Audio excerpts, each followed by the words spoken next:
Hello, all. Hey, look, somebody actually online. I guess someone with a link. Hopefully, everybody can hear me. Hmm. Getting a few things set up here. Again, just trying out a new option here. I know it's 12:15 East Coast. This is something I'm going to try and do each and every week, just to cover the four biggest topics on Tug for the past week. Basically covering all the stuff in the newsletter. It went out. Resend went out today, but this is always a great thing to discuss. Some of these articles we have in there are just super helpful for owners, and not everybody gets or reads the newsletter. Plenty of people on Tug that don't subscribe to the forums as well. So I'd like to at least cover some of these items to get the word out. Even if only a few dozen people watch this or a few hundred people watch this recap, and get my take on these options. Excuse me, on these topics. Might make it more interesting for them, or they might even discover them completely out of the blue. So, for anyone that joins online, I did just post the link on the forums at the last minute. I just wanted to get this going. I wanted to do it on Tuesday, but my kids have been a handful today, so I did not get them down to bed until recently. But I did want to get this out. So here we go. We'll get started, and again, this will get better as time goes on. But I'll try to have this every Tuesday to cover all these four topics. So, number one for week 26, 2025 will be the Marriott Abound Points FAQ update. I just want to give a huge shout out to Tug member Hindsight. To spend a ton of time going over this. This article it's a living guide, and it had been updated sporadically throughout the past couple of years, but really needed an overhaul to bring it into modern times and bring it up to date for 2025. So they spent a ton of time going through each and every line for section one. I will say that just as a preview, section two was just emailed to me. It's complete. I'll start incorporating that so people can read that. But big thanks to Hindsight. Please give them kudos if you see them on the forums. Really did cover a bunch of items that were not so much incorrect, but just out of date. Did not have stuff applicable for 2024, 2025, and now it does. This is just an absolute godsend for any Marriott timeshare owner, anyone looking to buy a Marriott timeshare or looking to better use their Marriott timeshare. Just going through this guide, available for all Tug members or anyone. Don't even need to be a Tug member. It's all free and open to the public on the Tug Marriott forums. And so, FYI, I'll probably mention it numerous times throughout this chat. I will include direct links to all of these discussion forums, like this fact, all of these discussion topics, so anyone can go back and read them completely. If you disagree with my opinion or I said something wrong, whatever, please give me a shout out. All of these are open to the public and live and available for anyone to participate with and give their opinion. So hope people find this useful. So again, thank you so much, Hindsight. Please appreciate your help with section one. Absolutely, thank you for submitting section two. And I know I've gotten a ton of emails thanking us, even though I had absolutely nothing to do with it other than implementing your changes. Just want to pass those thanks on to you. People do read that stuff and are very thankful. You can see on the forums there was a separate thread that someone or read some items in there that they didn't know about and learned some amazing things about their timeshare ownership, the Marriott timeshare ownership as such. That's what Tug is all about: sharing information, owners helping each other. And we're truly blessed that there are people like that out there that are willing to do this stuff to better the Tug community and help timeshare owners as a whole. So moving on to option two, the question is what changes have you seen since Hilton has bought Bluegreen? And this was an interesting thread because it's almost mirrors what we saw for Diamond Resorts, as all of you know that Hilton recently purchased Diamond Resorts, and that integration, migration, merger, whatever you want to call it, is still kind of in flux on that as well. And now we see Bluegreen coming into the mix, and then there will no doubt be a Bluegreen Max or Bluegreen Resorts being offered through the Max program. But what we have found is that the sales offices is all three, whether it's Hilton Grand Vacations, whether it's Diamond Resorts or Hilton Vacation Club or Bluegreen, and if that's going to stay Bluegreen or become Hilton Blue Vacations, I don't know. All of these sales offices are just exploiting all of this confusion and all of this myriad of do call it a nebula of the Hilton system, where you have these three separate systems that are all completely different. Now kind of being tied together by the HGV Max program, allowing cross-platform reservations and able to book Bluegreen Resorts from Hilton Resorts and so on and so forth. But it's just a giant convoluted mess right now, and information being passed around in these sales floors is just exploiting owners not really knowing what's true and what's not. And that's nothing new to the timeshare industry, and almost that's across all systems. Nothing unique to Hilton or Diamond or Bluegreen. But the fact that this merger is still happening, and stuff changes and is announced on an almost weekly basis at this point, a regular owner can't hope to be able to determine the difference between what's true and what's absolute nonsense. And unfortunately, we're finding tons of owners attending presentations and reporting that, hey, XYZ salesman told me that I had to buy another 20,000 Blue Green points, or I would lose access, or I needed to upgrade to Hilton Grand Vacations. I needed to get rid of my Blue Green ownership, turn it in, and buy Hilton points, or I would lose access to everything, and because Hilton bought it and they're just shutting everything down, and just nonsense from all sides. And again, as the Tug mantra is always, if a salesman's lips are moving, you should just take it with a grain of salt, or outright ignore it as complete and utter nonsense. These tactics aren't going to change. These salespeople are going to continue to exploit the confusion and differing information that is coming out as Hilton and Diamond and Blue Green all organize how this program is going to allow cross-platform access. Just please don't ever fall for anyone telling you that you must do something immediately, or you're going to lose access, or your timeshare is going to go away, or uh, whatever the case may be. Anyone giving you some sort of pitch that requires you to do something right then and there, it's almost guaranteed that that pitch is utter nonsense. And the only goal there is to get you to sign without going back and verifying what that salesman happened to say. My best suggestion for people attending sales presentations where you don't want to argue with the salesperson, but something you said just didn't sit well with you, or you don't believe that it's the truth, have them write it down. Literally have them write it down on a piece of paper and sign it with the date and their name on it. If it's something that was truly accurate, or something that they would truly stand behind, they'll have no problem doing that. If you see an immediately knee-jerk reaction of no, can't do that, or some sort of excuse of why that wasn't happen, then you have your immediate verification that that particular salesperson was blowing smoke, for lack of a better term. So we'll continue to keep this updated. Some of the better tips from this were, we did see someone mention that Blue Green can be expected to show up in HGV Max within the next few months. It was quoted as summer of 2025. So that will be exciting news when we see that actually happen.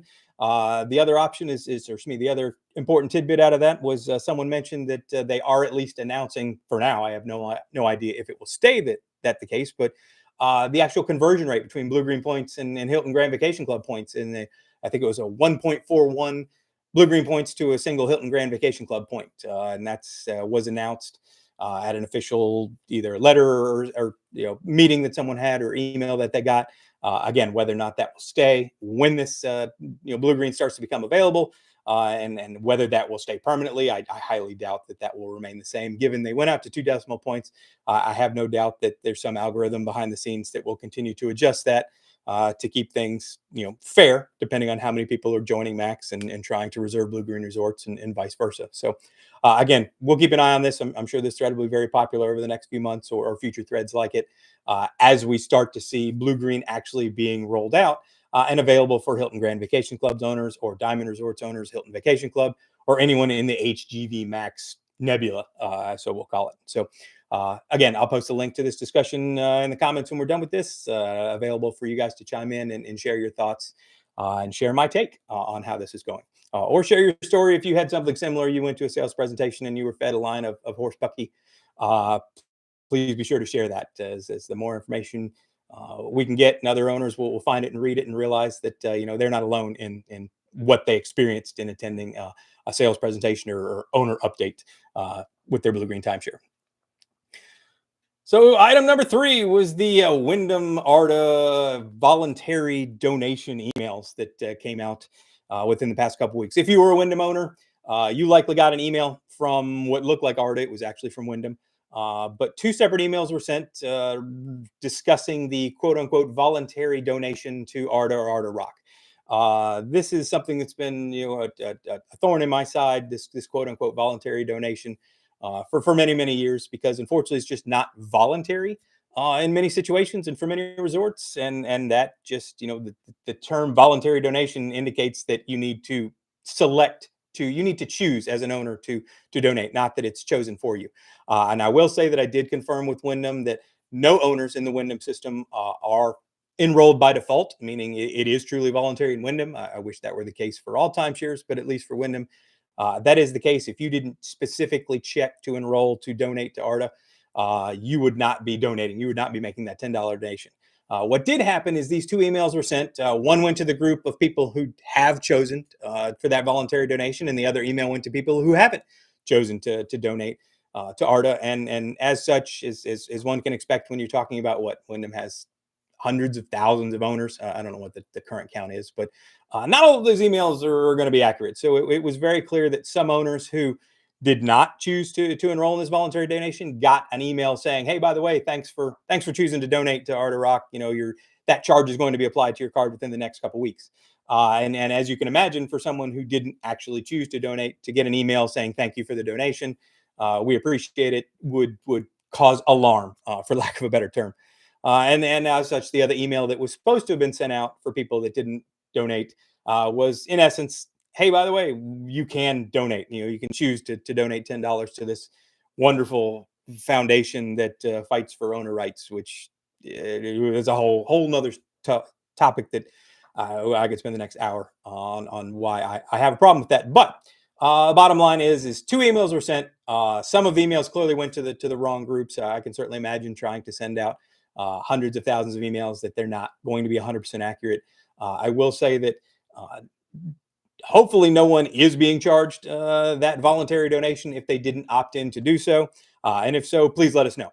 Please click the link down below, chime in. If you got the email wrong, I'd imagine that you could reply to it, or so the other person that did say they were trying to contact ARDA. And I will say that contacting ARDA isn't going to help, because ARDA didn't actually send the email. Wyndham did, even though it is a donation for ARDA. But calling ARDA is probably not going to help a whole lot. But unfortunately, people who said they called Wyndham said that the customer service rep told them to call ARDA. So it's a nice little catch-22 vicious circle. Right hand probably didn't quite know what the left, whatever, hands were doing. And as such, some of the emails got crossed. But please go in and verify, log into Paymentus, your online payment site. If you're a Wyndham owner and you're concerned about paying that fee, if you did not obligate or you did not opt in to do that, verify that you're not actually being charged for it. I certainly wouldn't want anybody to involuntarily donate something that they didn't agree to or didn't even know about, regardless of whether they agreed to it or not. We certainly wish that that this voluntary donation was truly voluntary across the board. But unfortunately, as we've discovered, there are many resorts out there, many systems out there that have that option, that voluntary donation checked by default. So people are paying it as part of their maintenance fees every year.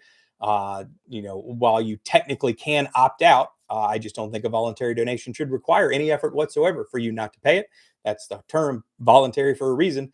If I have to either deduct the amount from my maintenance fees or do anything extra to not pay something that I don't want to pay, you can't, by definition, call that voluntary. So chime in if you're a Wyndham owner, you got these emails and we're confused, or please verify that you're not making the payment that you didn't agree to pay, and or verify that you are making the voluntary donation that you did choose to pay. And you can go find, I might even post one of the other links to our previous discussions on where that money goes, your voluntary donation, why it might be checked by default, and why you might have been paying $5 to $7 to $10 a year for the entire time you've owned your timeshare, and you might not even know it. So bringing that to light is always a good thing for timeshare owners, even if it's a small amount of money. There's absolutely no reason that someone should be paying a voluntary donation to a political action committee, which is a lobbying firm, without their knowledge. So that's just the bottom line there. So moving on to the fourth option there, then, is the Westin timeshare fee that was ruled illegal in California. This is an interesting one. And it's just, for lack of a better term, I don't think it was actually anything to do with the timeshare itself, or certainly not the fault of the timeshare, but more the county in that particular California, where that Westin Mission Hills was the resort. The way that they charge a fee to send out the bills for the property tax. And so each parcel in that county, I think there were 900 and something thousand parcels, is assessed a property tax bill every year, or excuse me, and just like anyone else is. And unfortunately, what they went to do is they charged a $23 fee for every parcel that they sent the tax bill too. So not only did you get to pay the tax, but you got a $23 assessment fee, random fee for them sending the bill to pay your tax. So it's a fee to pay a tax. How awesome does that sound? The problem is this particular resort bills each of its owners separately. So I didn't see in there how many owners were actually at Westin Mission Hills, but let's just call it 5,000. I don't know if that's even closely accurate or not, but we'll just use that for math's sake. All of those 5,000 owners got their separate property tax bill, which is normal, but they also all got a $23 fee for assessing that property tax. So as you can see, the property tax, most argue that it applies to the resort as a whole, and say that property tax bill was, $5,000 or $10,000 for the year at that resort. Again, please don't quote these numbers as accurate. That's a $23 fee to assess that. But the fact that that particular resort bills its owner, that particular county bills all of the individual owners at that resort separately, they all got the $23 fee assessed to that. And so the association actually had to go to court and sue that this was an unreasonable fee, and on top of a fee to pay tax is wild to me. And I can't imagine anyone outside of government would agree to something like that. But thankfully, the court ruled that this fee was not valid. It was considered illegal. They couldn't charge it. I don't know if it was just the amount that they charged, or the fact that it was a fee to pay a tax. Why don't you just add more tax to it and charge it like that? But the way it worked out is, that fee was ruled illegal.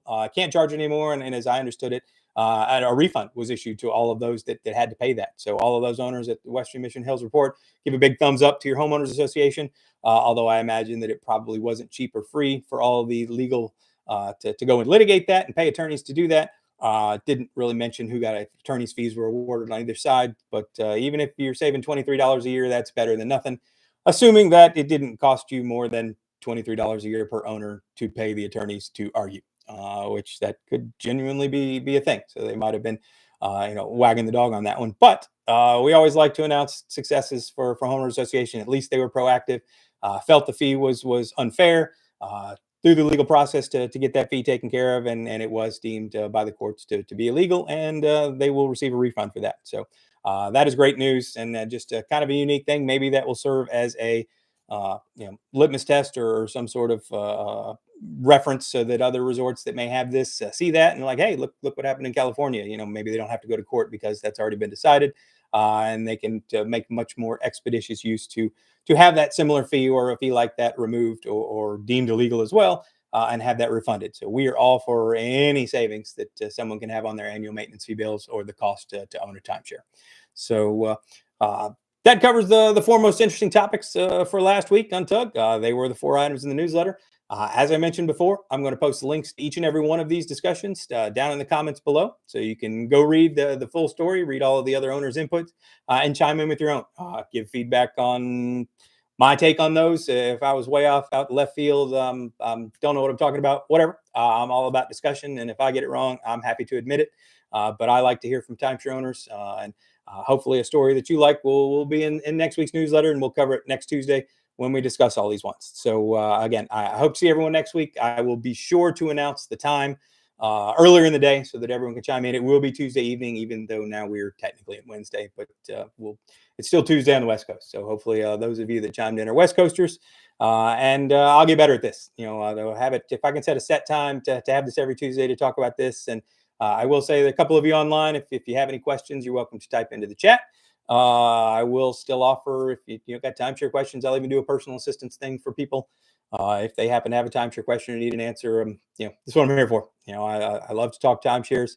I love to engage with timeshare owners, and that's what I do all day, every day. And I couldn't ask. They say if you love your job, you won't work a day in your life. So enjoy what I do, and thank you so much for all of you support Tug on social media, and thanks for all of you who tuned in. And it looks like we're at the 20-minute mark, so I'll give a couple more minutes for the 4 or 5 of you that are online right now. If you had a question, if not, till next time, folks, I appreciate you tuning in, and thanks for watching Tug.